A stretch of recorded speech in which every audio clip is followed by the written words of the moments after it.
All right, everyone, welcome to another episode of Stu. And can you hear me? Nope, can't hear me. That's why. How did I know that was going to happen? Of course not. How about now? Anything now? Nope, nothing. All right, we're going to keep trying here. We've been having audio issues all this one. How's this? Can you hear me there? No? You go. You do the intro.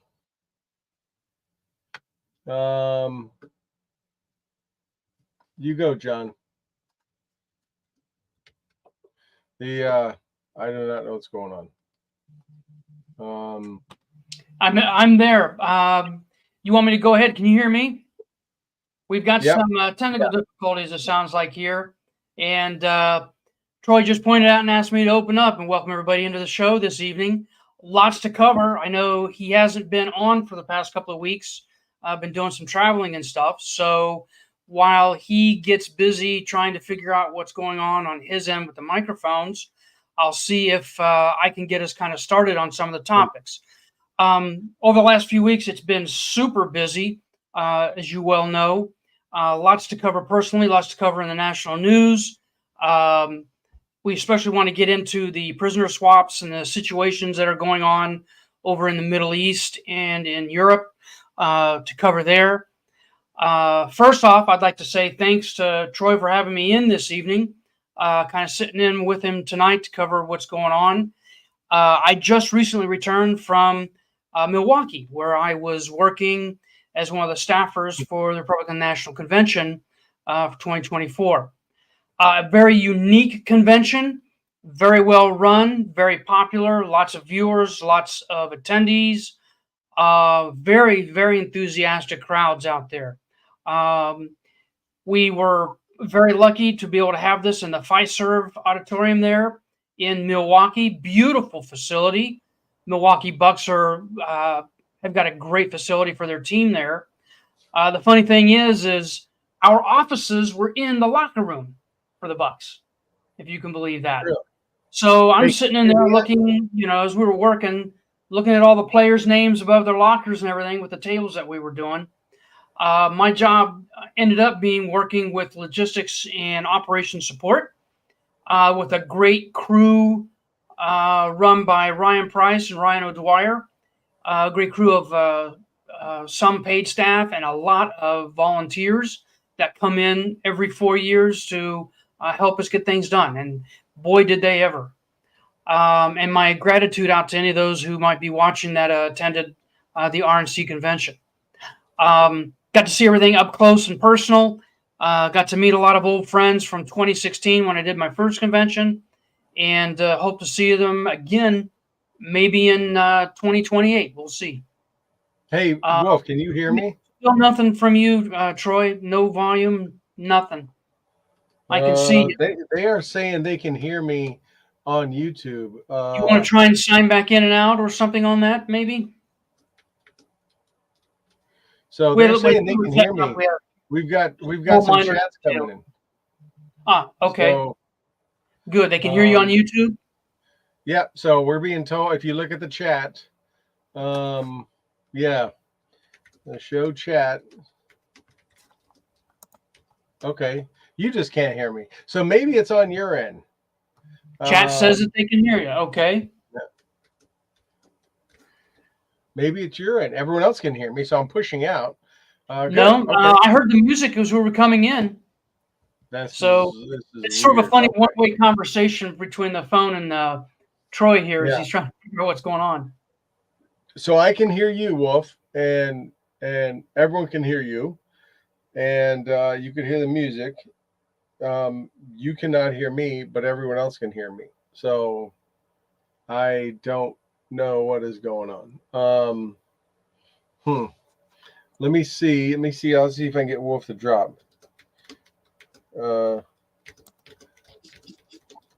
We'll see what happens there. Hey, hold on a second. Oh, what? Are you there? Okay, I'm going to pop back out and pop back in. Boston's saying give that a try. So yeah. So yeah. So while Wolf does that, yes, I have been gone. I went today to look just see, and I was like, man, when's the last show we did? Which was like 3/34, and it was a D-Day special, June 6th, and I was like, wow, I have been gone for like 2 months, visiting grandbabies, a lot of work travel, a whole bunch of work travel in June, 4th of July, all kind of events. No excuse. I've been gone for 2 months, which is crazy, and I'm sorry about that. There's been a lot of things that have happened that I've been like, man, I need to get on. I've thought about doing some just, from the car kind of shows, angry bald man rant shows, whatever it may be. It looks like, here we go back in. Do you hear me okay? 10 by 10. Gotcha. Okay. So, I mean, there's been a lot of things I've been like, I need to get on. I need to do a quick 5-10 minutes something. And then it's just been crazy summer. I tell you, I can't believe it's August 1st. It's gone by like zip. Of course, I spent the last 6.5 weeks in Milwaukee. That really zipped by like nothing. Yeah, your summer really went by. Well, I can hear myself on your speakers again, like we could before we started. That's weird. But yeah, so you were there at the RNC. I do want to talk about that first. Just kind of, I mean, we all, for those that watched it, or maybe they just saw the highlights. I get me say, there's a ton, right? That's like the tip of the iceberg of what we see. Right. Anyone that has ever coordinated or been involved with any kind of event, local school event, military event, whatever, hosting something, anyone knows you do it. There's a ton of work behind the scenes and going on the whole time. I would imagine this was no different, that it was just to get all those people in there, big names, everyone from, congressional leaders to, the Hulkster to, everything else, to everyday Americans, which were some of the most powerful things I saw. That had to be a giant event. I'm trying to say Herculean. I can't even say it. Yeah. I'll give you two secrets. I'll give you two secrets from behind the scenes. All right. Number one, if you were watching it on the TV or even online, if you looked at the stage, there were some of those visual boxes that were kind of way out to the side that had different videos and stuff on them. Those weren't real. Those were not really there. They were overlaid only in the post-production. They were put on like there. When you're watching a game, like a hockey game, and it looks like the boards are changing, and it's really not. Very similar, very similar. We watched them lining it up as we were watching it live and then watching it on the videos, and they overlaid everything perfectly. And once they got it lined up, the computers took care of the rest of it. So if you went straight up from the edges of the stage, those boxes were real. All the ones that were out on the side were completely... Were they just black boxes? Were they just dark, big boxes that did nothing? No, they had like different videos that would play on them. They could play them on all those boxes. It was very strange. They were just wrapped boxes. They weren't like TV screens. Huh. It was nothing like we saw. A lot more higher speed technology than 2016. Yep. Really high speed. Freeman is the company that does it. They've been doing the stage setups for, 10, 20 conventions. Good group of guys. And then the 4 flags, if you go back and look at any pictures or clips, if you see the 4 flags that were on the stage, I did those. Since I was the only person there that had any protocol experience from my Iraq days, making amends there, I had to go in, set up the flags. We ironed and steamed them in order to make sure they were as flat and nice as possible while they're hanging there on stage. So I can say that I did do some of the stage design there. Now, you were there for quite a while ahead of time. You sent over a couple of pictures as things were getting ready and all that kind of stuff. But was there, probably without needing to or wanting to name names, was there a lot of drama behind the scenes, behind the curtain? No, it was actually really well run. And I'll tell you why. Because normally, like the committee week, the week before the convention, that normally has some parts that are supposed to last 2.5 days each. They lasted a total of 3 hours between several of them. So the expected back and forth and manipulation and everything that normally goes on is nada. Well, they talked about this, unity was kind of the mantra, was the theme. And people from left and right that were there watching all week from the newscasters and stuff were all saying they've never seen one like this, never saw a convention as unified. Do you think it's going to be that way in a couple weeks? No. And another difference that we're going to see, we saw very little protest in Milwaukee. Really? It was nothing around the studio or the facility. I mean, yes, there was a big barrier and everything. You had to go through the security and all that. But even in the rest of the city, there weren't big marches. Yes, there were a couple of major events. I think one person was shot and killed near an entrance that was at some distance from us. Didn't have anything to do with the protests. It was something else. And there's a few shootings in Chicago every once in a while. I imagine they may see a few. We may see quite a few. Do you think they're going to be as unified there? No. And all the usual suspects have already made their demands known or indicated that they want certain things to happen. And I don't think we're going to see that happening. I don't think it's going to be. You don't envy the person that had your job, that has your job at the DNC convention at all? Nope, not at all. Yeah.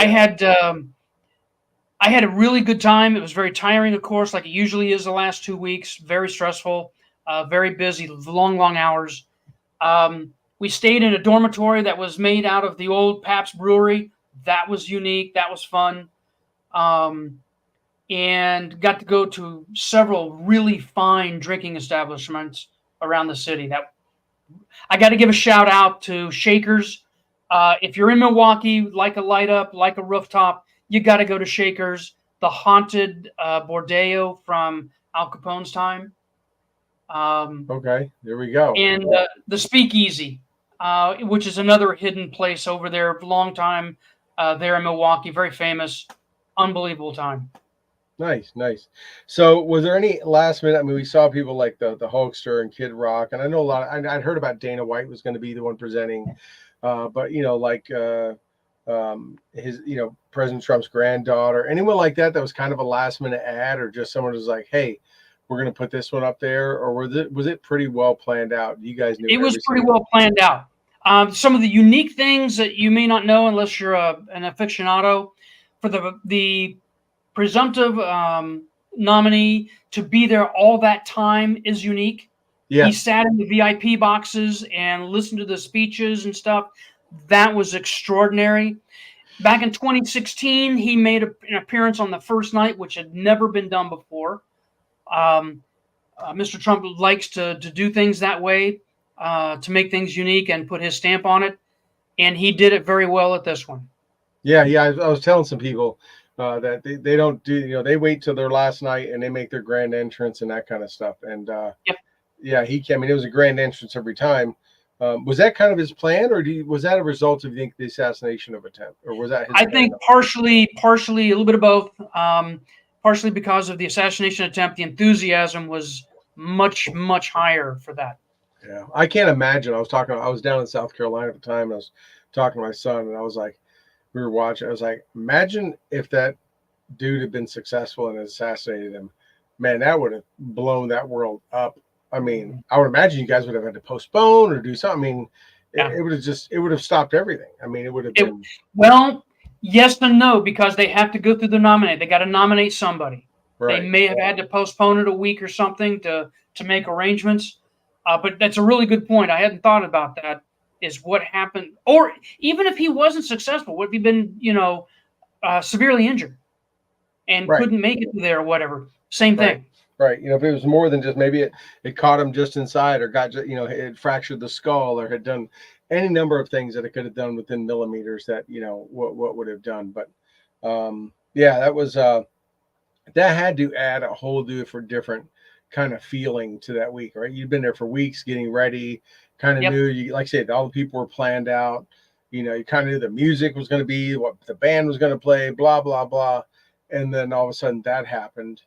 You know, by the grace of God, he made it through. And then it just had to give it a whole different feel.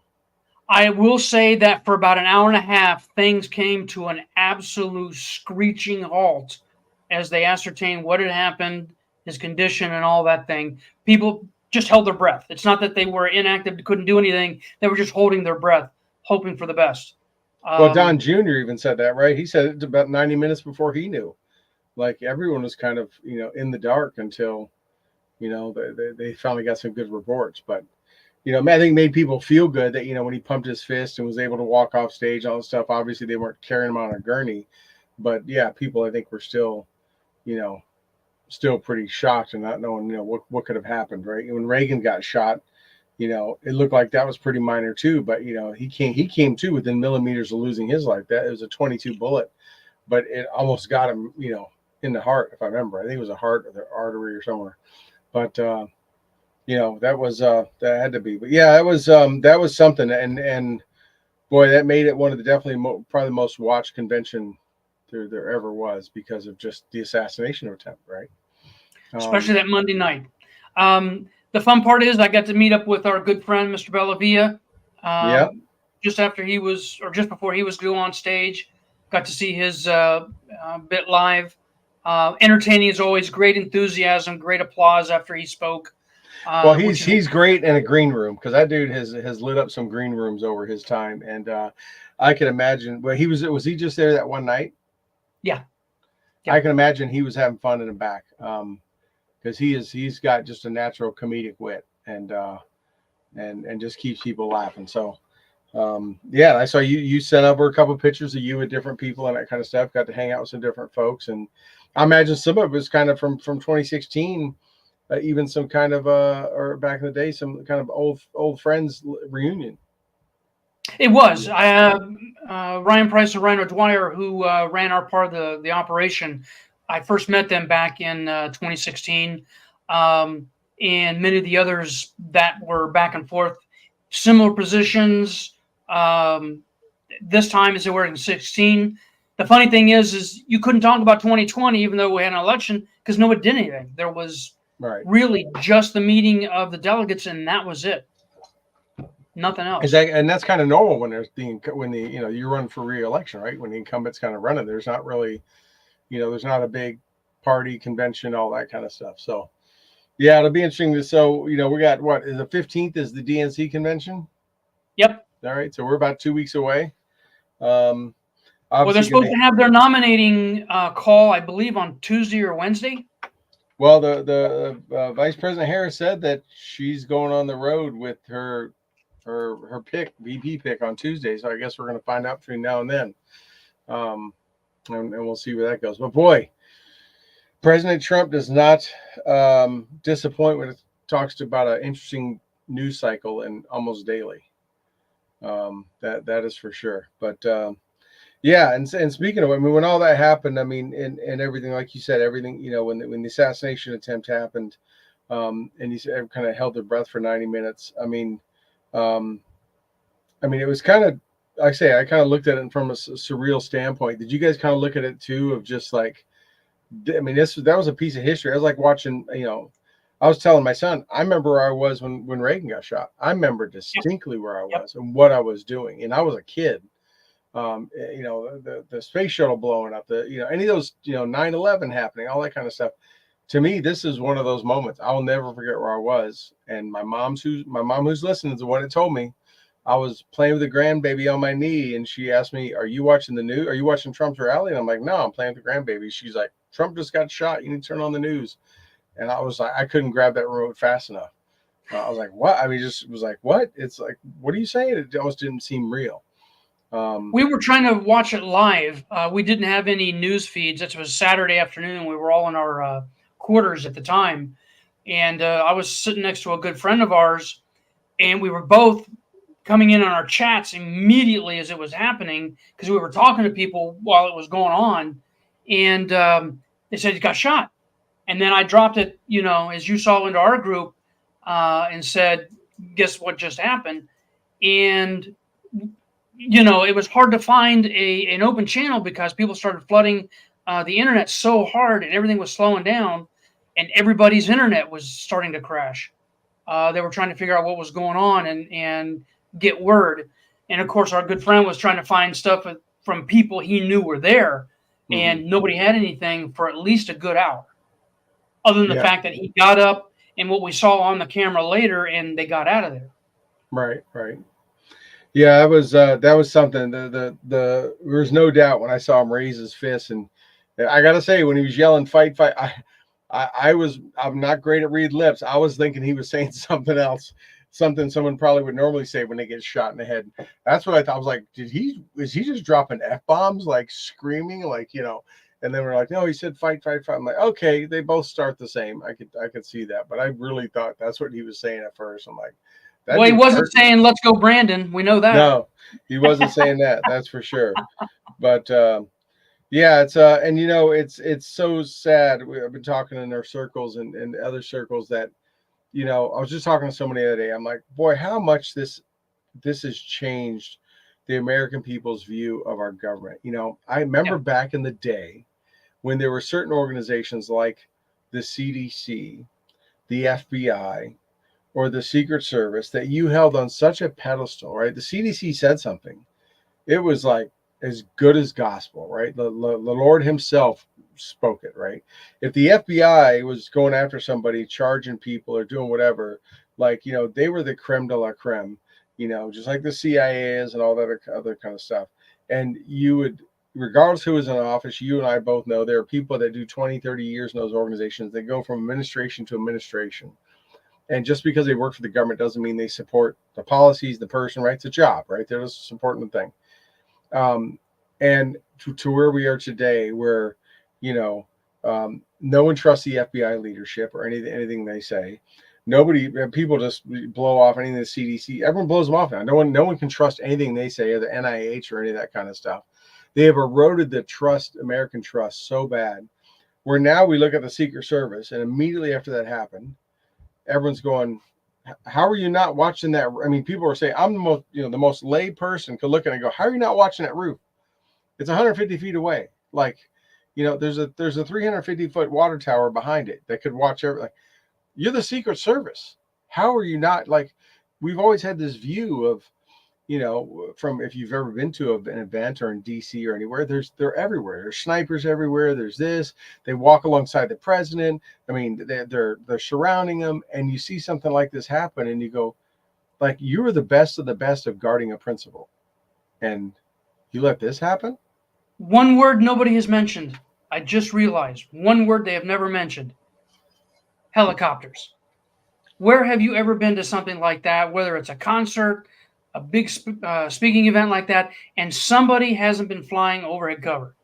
Yeah, or at least a drone. They were saying drone, right? Drones are now, I mean, the shooter flew a drone, but, they weren't, I mean, we know drones are used, and I know they have counter drone technology and stuff, but, no drones that could be up just watching, and someone in the command center just easily, anyone's ever watching cameras knows what to look for.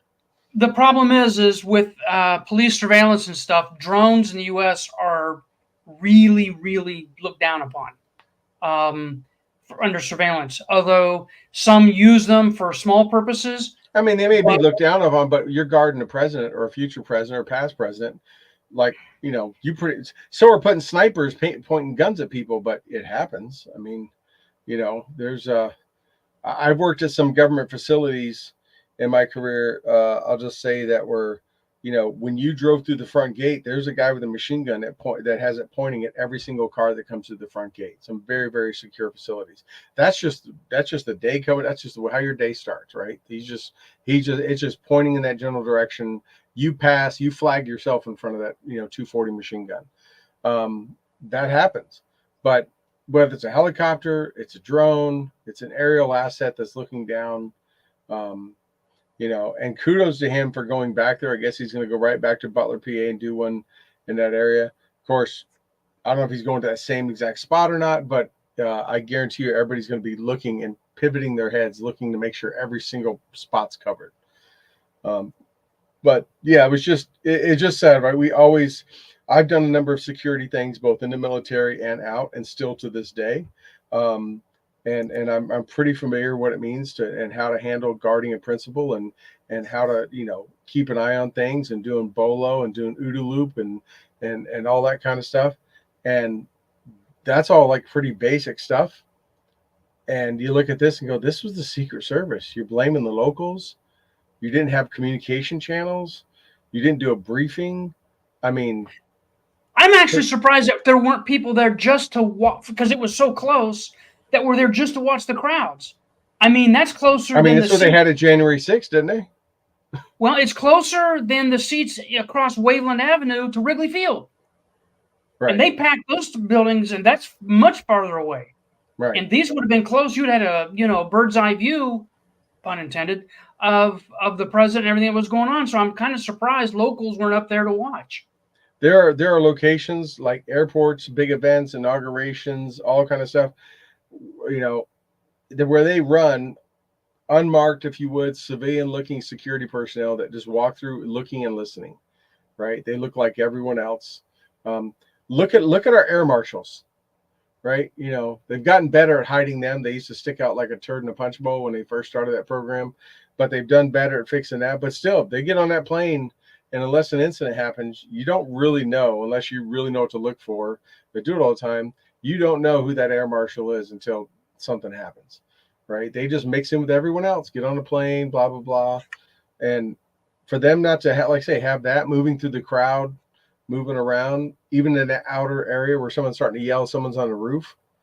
Yeah, it's sad. Now we have yet another government institution that I think was held at a very high standard, almost on a pedestal, that is now just fallen, and is going to take a lot to regain the trust of the American people to ensure that organization operates without partisanship and as effectively as possible, to be that.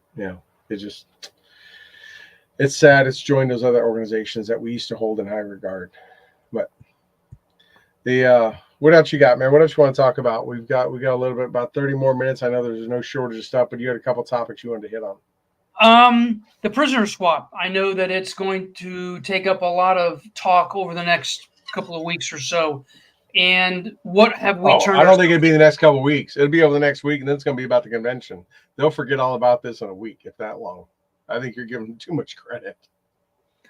Well, I know we veterans aren't going to let it die anytime soon.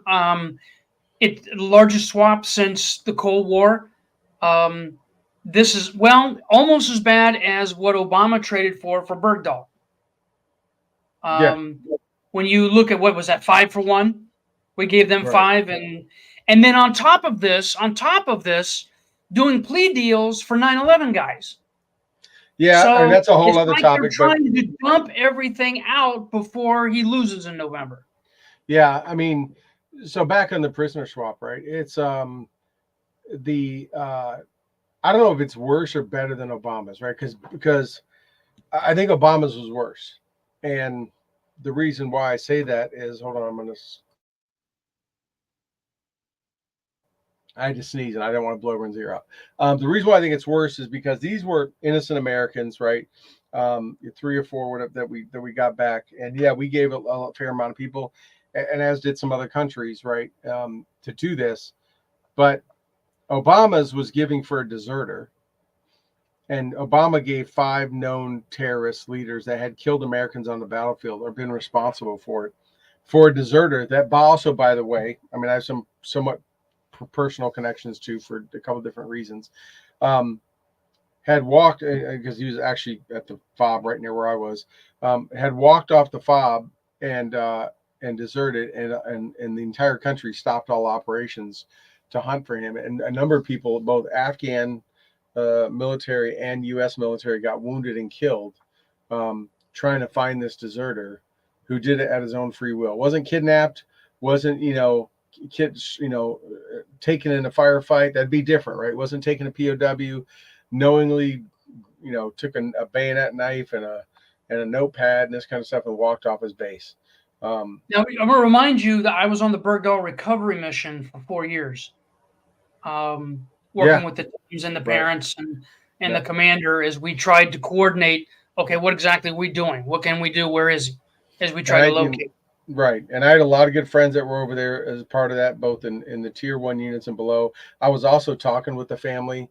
I had some of the family reps on my shows back in the day and that kind of stuff. And definitely chewed the same dirt that dude was in. But that was, I think, that was a worse, because I think most military, most of the ones that I know had no problem. He could have stayed there. Right. It was, I know they try to do that. We don't leave no man behind. We wouldn't if he'd have been kidnapped, but he did this on his own free will, like the guys that walked across the North Korean border and went to North Korea or whatever else. Like, that's on you, Jack. But these, the reporter, the other guy that was there, former Marine, all that stuff. I mean, they were just innocent Americans that had some trumped up stuff thrown at them, just like the young guy that Otto Wermeyer that got pretty much murdered by North Korea. Trumped up. That Marine is not so innocent, though. Remember, he's not no innocent. He was a Marine. He got into some trouble in the Corps. People get in trouble, but he had nothing to do with why he got taken prisoner over there. Right. So still an American, right? Regardless, he made mistakes in the past. And that was. I know we traded a lot of people. We traded some murderers and that kind of stuff. But, one, we shouldn't have to trade anybody. But we have an administration that, pays people off and that kind of stuff. And they're just going to enable this, our adversaries to keep doing this kind of thing. But they have cheapened the value of American life. Is exactly what they've done ever since Obama. Every time they cheapen the value of an American life. Yeah. It is. I mean, it literally motivates every other adversary out there, country, to take one of our people.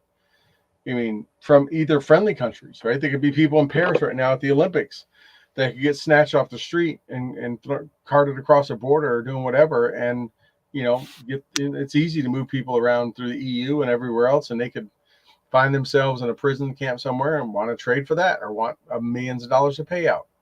I mean, this is why the policy of always not negotiating with terrorists was our standard policy until the Obama administration. But yeah, I mean, I'm glad these guys are coming back. I guess they're getting in about midnight tonight. But honestly, if anyone else goes to Russia, basketball players, journalists, I don't give a crap. You might as well be a soldier deserting. Like, if you go there, you're on your own. I mean, I know the State Department issues warnings and everything, but I think we've seen enough cases now that nobody should go there without signing a release saying, I know you're not coming to get me. I know I'm on my own. I'm going at my own free will, because you're literally walking into the den of the beast. And then you expect your country to come get you on their dime? Why? We told you not to go. I mean, it'd be like going into Gaza right now, right? And where they tell you not to go. If you go in there and get killed, well, we told you. I mean, you got to be accountable for something. Or going into Afghanistan on your own free will. I mean, I can't tell you how many missions of people wandering into Afghanistan I had to work with while I was at CENTCOM. Right. All those little, all those different NGOs and peaceniks that want to go do this and think they can make the Afghan people love them, and they're going to go plant flowers and all this stuff, and they get their ass snatched up. Right. It's different. You go over there as journalists. You're reporting like the Wall Street journalist. He was cleared by the Russian government. He was there. They had vetted and said, yeah, you can come in and be a reporter. Right. But, if you're just there for other stuff and you get snatched off the street and then they claim you're a spy and this and that, dude, we told you it was going to happen. You're accountable for yourself. It sucks. We told you not to go. That's the whole reason why the State Department issues risk and they do bulletins. They say, get out of this country. You should leave. They're telling you for a reason, not because they want to spin up a Marine QRF to come snatch you out. Or send in the SEAL Team 6 or Delta just to save your butt. Right. Granted, those guys like target practice, but it's not worth the time, effort, money, or risking their lives for it. But let's talk about this this plea deal that came. The news kind of hit the news last night. It was coming down. What are your thoughts on it? This, since we don't know what it is, my thoughts on it are what really is breaking on this is that the government is keeping it secret. They're not releasing what the terms are, what exactly the plea entails. Are they being sent to another country? Are they being released somewhere? Are they going to be confined somewhere else? Apparently, with this, they're not going to be. They're just going to be released in some fashion in some place. The fact that they're keeping it secret right now is troublesome. This is something that they should be very freely willing to explain to Americans. And the fact that they're not tells me it is not good for us at all. Well, I heard last night, there were no details last night. Now today I've heard they're avoiding the death penalty for life imprisonment. So I guess my question is, and I don't know if you know or not or have an opinion, but I mean, are they going to move them into regular civilian jails, prisons? Or are they going to keep them in Gitmo? Where can they? By international law, there's nobody that can keep them. Well, I mean, can we? Anybody that we've they're going let through. go, Are they going to go to Leavenworth? They can't go into jail. They go free in some other country. I mean, but we're going to keep them in prison. I guess that's part of the deal, is that they're going to be life in prison. They're just not going to be. They're not going to be, executed. Are they going to go to Leavenworth, federal military prison, and be kept there? Are they going to be kept in isolation so that they can't? We know a lot of big gangsters and gangbangers and stuff run entire crime syndicates from behind bars. Are they going to keep them where they can't talk to anybody? Or are they going to give them, which I kind of heard through people in and out of Gitmo, that over the years, since early 2000s, they were given more. I mean, they were given iPads and laptops and access, and we were coddling and patting them on the butt to account for every one of their little wishes and desires for their religion and for everything else. Are they going to get all that there? Is Khalid Sheikh Mohammed going to be is it going to be a little prison madrasa? Are you going to be a little, Aman and just, lead prayer every day? Or like the blind sheikh? Yeah. Are they going to keep him in solitary confinement, and not able to see, like they're doing some of these January 6 people, like the one guy that just got released, who, because one congresswoman spoke up about his case, and he says he got thrown in solitary confinement for 3.5 months. He had nothing to do with it. Didn't know her, didn't know anything. She just talked about it in the news, and they threw him in solitary confinement. Or, it seems like we've been treating these guys, these 9/11 masterminds, a lot better than we treat our own American people. As one commentator I noted made, nobody has talked about these guys for a couple of years. They could have put them on a barge, dumped them in the ocean, and nobody would have asked any questions. Yeah, kind of forgot about them. They completely forgotten about them. Yeah, but now you're, and I love how the administration immediately came out and said, we didn't know anything about this. This was up to the, by whatever, third party military convening tribunal, and we found out when everyone else did, which was always that was always an Obama tactic, right? Everything he found out on CNN. Like, he never had the heads up. It's like hearing it all over again. But, Biden wants to empty Gitmo. You got to get rid of the people to empty the prison, to shut it down, right? So it kind of smells like this was toward, like you said, he's got just a few months, right? And it's in this and other stuff. He's going to do whatever he wants, including. I think they want to close Gitmo and hand it back to the Cuban government. I think that's what they want to do. And he wants to hang his hat. I think he's trying to build a legacy. He wants to hang his hat on that. Look, I did what even Obama couldn't do. Blah blah blah. And like I say, I will be shocked if he doesn't pardon his son on the way out the door. Shocked. He can say whatever he wants. KJP, she can run her freaking mouth, say whatever she wants. He's not going to do it. He don't give a shit. I mean, he truly can walk on the way out on the 19th or the morning of the 20th to sign pardons. right? And I think this is part of it. This is the prisoner swap, including himself.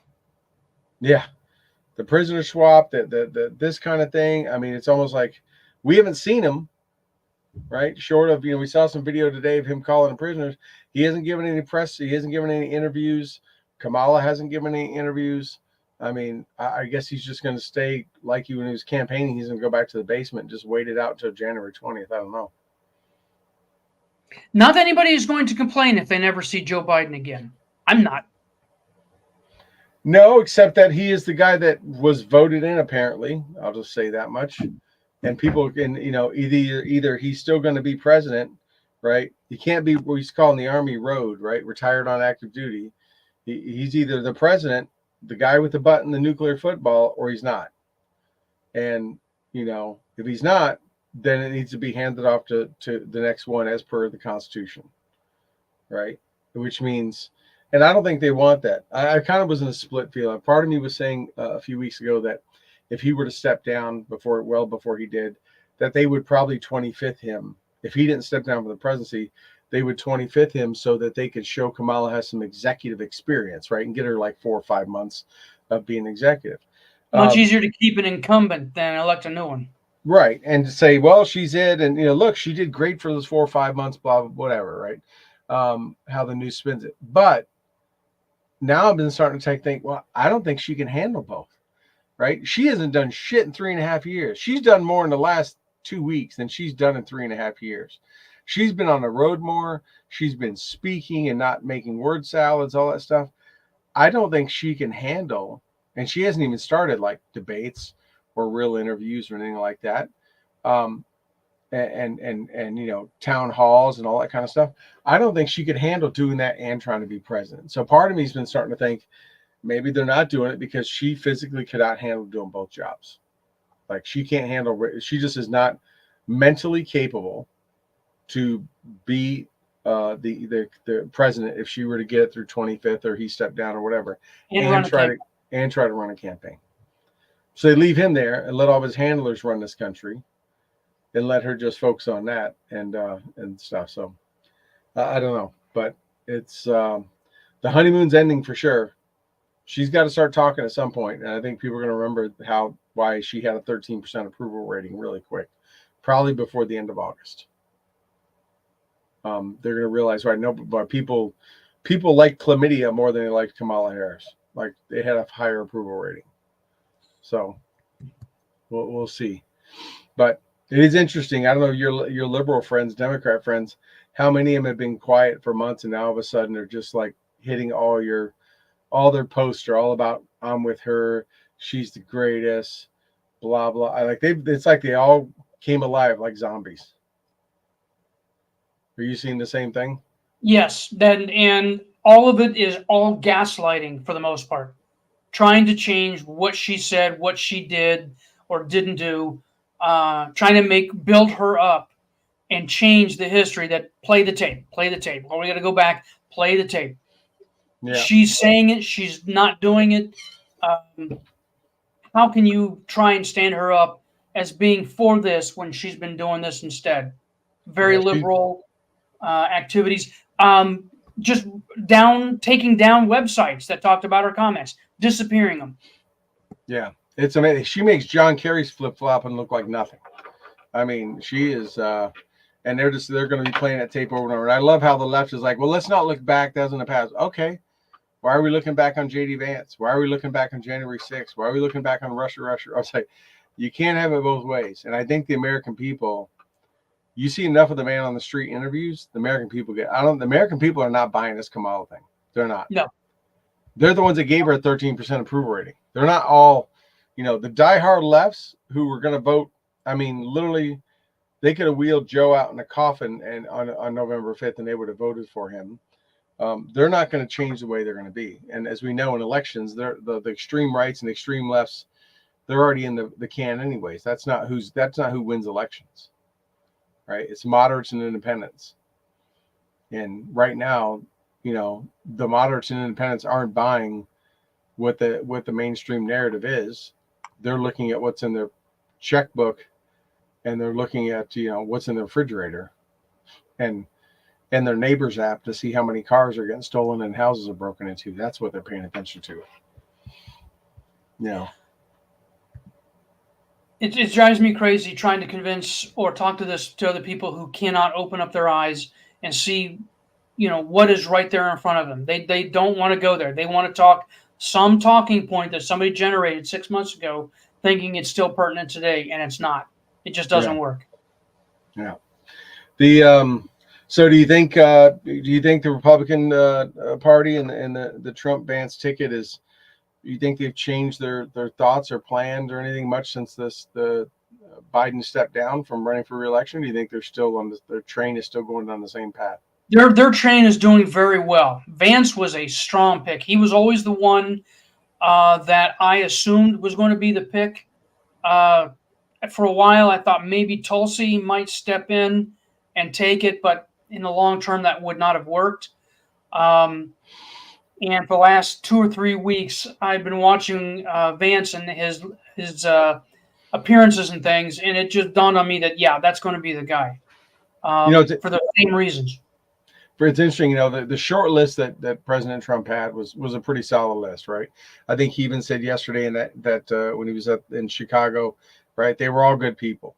How I know, I don't know a lot I haven't even seen the movie or read the book, but it's on my list, as it is many. I guess it's number one on Netflix, just like the book is hit number one again on Amazon. But the one thing that convinced me that he probably was the best pick is the attacks and the ways they're trying to attack him. Because I've always said this for years. Who's a threat to the Democrats? It's whoever they come after. If they're not coming after people, they don't see him as a threat. They don't care, right? If they don't think that person is really that much of a threat to take things away, they're not going to waste bandwidth power. No, none. But when they start coming out and he came out right from the get-go and confronted, hey, yeah, I said these things before. I've changed. I saw what he did in 4 years, and it changed my mind. And I changed my mind. It's what people do, right?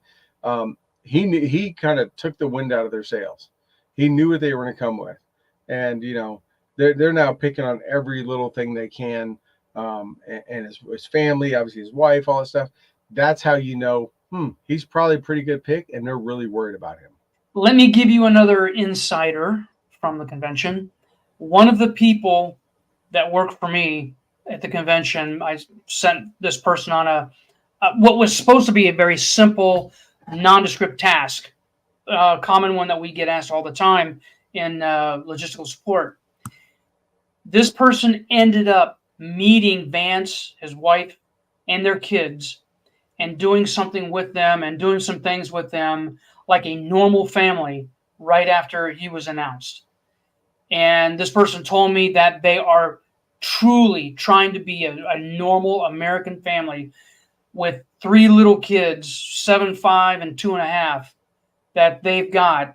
They said they were adorable, very down-to-earth people, just like you and me, no different.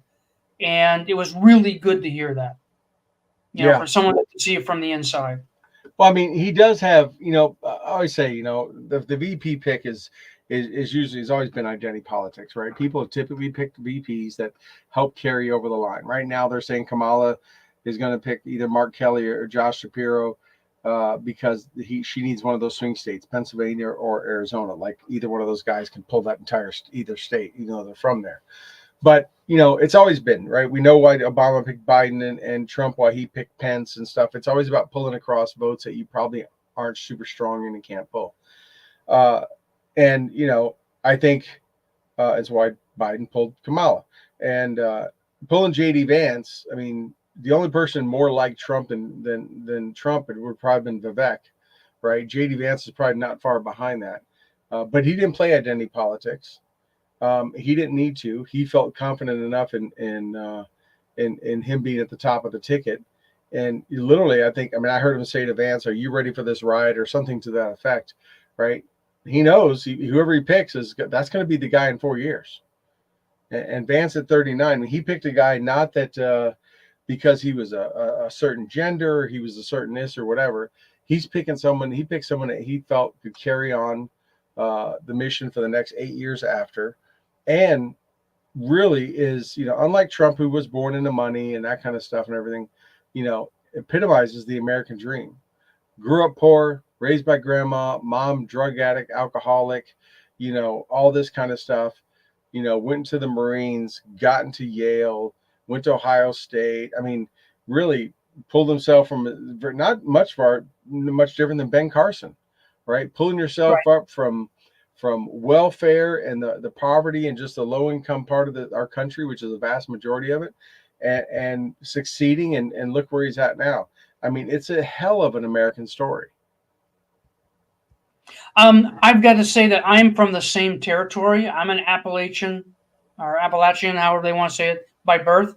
Although my family's from far deeper into Appalachia than his. We call them fringers. They kind of live in the flatlands of Appalachia. My family comes out of the coal mines of West Virginia and Kentucky, way down in the hollers. And I can identify with what he's representing, what he's saying, and what he is going to be. And I love it. And it's really good to see. Yeah, it's and his wife too. I mean, met her at Yale, super smart herself. I mean, just a great, just a great mixed race family. Just encompasses a picture of a lot of what America is today, right? I think that would be, and maybe I don't know if that had any influence on why President Trump picked him. Personally, I don't think so. I think he just looked for what guy could carry this on for 8 more years. I mean, he'll be, they win. He'll be 44 if he's running for in 2028. He'll be 44 years old, pretty damn young, just over the hump of legally when someone can be president. And if they go in there and President Trump does as good, and they do as good as he did in the first 4 years as far as the economy and security and everything else. I mean, it's going to be, Dems are going to be hard pressed to find something or create some other, super virus kind of thing they can do to try to win this. Why did my lights just go out? You have a timer go off? No, but usually my smart things kind of, somebody says something and it turns lights off. Still see you good though. Yeah, there we go. But they're just weird. They all turn off. Maybe my wife's messing with me. By the way, she says hi. But yeah, it is. I mean, that's who he set up. I mean, I think he felt that was probably the best. And honestly, I can't see him pulling, even though he pulled him. I mean, there are certain states I don't see him pulling a Cruz from Texas, or a Rubio from Florida. I mean, there's just certain states he doesn't want to mess with the balance of Democrat versus Republican in some of those states. I just couldn't see him, disrupting that unless they knew for sure what they had as far as this election. But so he was on. President Trump was on stage yesterday, said some things that got the media kind of fired up, didn't it? Would you have advised as usual? He could give a weather report and it would still fire them up. It doesn't matter. Some people came out last night kind of saying he should have or shouldn't have engaged. What are your thoughts on that as a guy that used to do that kind of stuff? I think he was spot on. I think he was actually very reserved, and it shows his kind of character. He's going to make his points. He's going to confront you. He does not fear anybody. What has he got to fear? And it was great. It's hard for me to even prep somebody to do that if it's not in your character. Even if I had somebody, a client or somebody I was working with that had to do something like that, if it's not in their character, it's very hard to pull off. I mean, he's went to Detroit. He's went to Silicon Valley. He's went to these, went to Brooklyn. I mean, personally, I think he needs to go on The View. He is he is not shy about walking right in, right through the gates. It's Jonah into the whale. You know what I mean? Yeah. I would like to see him go in there and just face across, watch Whoopi just stroke out. He should just walk in. He should just go to the studios and walk in, kind of like the old Carson days when VIPs used to just walk into the studio unannounced. Or he just sitting right up front in the first row when they all come in, just sitting there. Yeah. That would. So what about these Israeli hits that have been coming up? that have been striking all these bad guys. Well, Do you think it's going to make another big Middle East war? Apparently, the U.S. Foreign policy with Hamas and Palestine and Israel is not working out that well. Because they launched an attack, killed 12 kids on a soccer field, most of which were Israeli Arabs. They were Arabs, I don't. We already know most of the world doesn't have any respect for Biden or this administration, right? And I think they're like, yeah, especially when they try to, we're going to withhold this from you and that, and whatever. I mean, they don't give a rat. There's no reason Israel or any other country has to listen to any other country, right? Unless you have something over them. Right, that you want, you got the carrot or the stick. The administration can say all they want. Israel's going to do what they can to defend their people, and as which they should. If Hamas and Iran wants to come out and declare, I think Israel's shown. I mean, I just heard today this guy they took out that they were all upset. It was a bomb that was planted in a guest house from 2 months ago. So Israeli intelligence knew the houses they used. They got in there, planted a bomb, probably listening devices so they know. They said it was planted 2 months ago. It has been sitting there waiting. And the target showed up and they took it out. That is some freaking gangster shit right there. It wasn't a Hellfire strike. It wasn't a missile. Who knows how many other apartments have bombs in them. I bet you Iran's doing some searches right now. But they had this one there and were banking. Their intel said he's going to be there, and he showed up and they smoked him.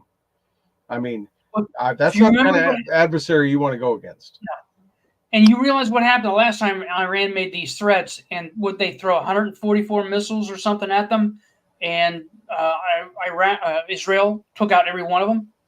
Yeah. Well, you hear the Biden helped also. Yeah, they did. Took out all, one fell and hit somebody, and because it fell in Syria and killed the kid. Yes, I think it's already been proven that the right friends are friends of Israel and will help them do it. But Israel's also shown through their entire history that if you come after them, they've always had an eye for an eye policy. It has served them well. They are not changing that, and they're not changing. They have not forgotten about the kids murdered in front of their parents, or parents in front of the kids, or the babies burned in ovens, or any of the other atrocities that happened in October. That's not, they're not past that. There are people today maybe past 9/11, right? But they surely weren't in 2002. There were a lot of peace-loving Americans that were still calling for Afghanistan to be made a parking lot. And I think most of Israel is seeing that, especially when they slowly get these bodies back from these hostages, which have been dead for a while or killed. And they see what they did to these people. They treated them like pieces of meat. They're raping and killing and all that stuff. Israel doesn't give a rat's ass what the rest of the world thinks, especially the United States of America right now. The people used to have the fear of the Russian, the Soviet Union, who would, if you attack them, they would take out 10 of you. Right. If you remember back in the day during the Cold War. Yeah. So nobody bothered them. And it's the same thing with Israel. Just don't leave them alone.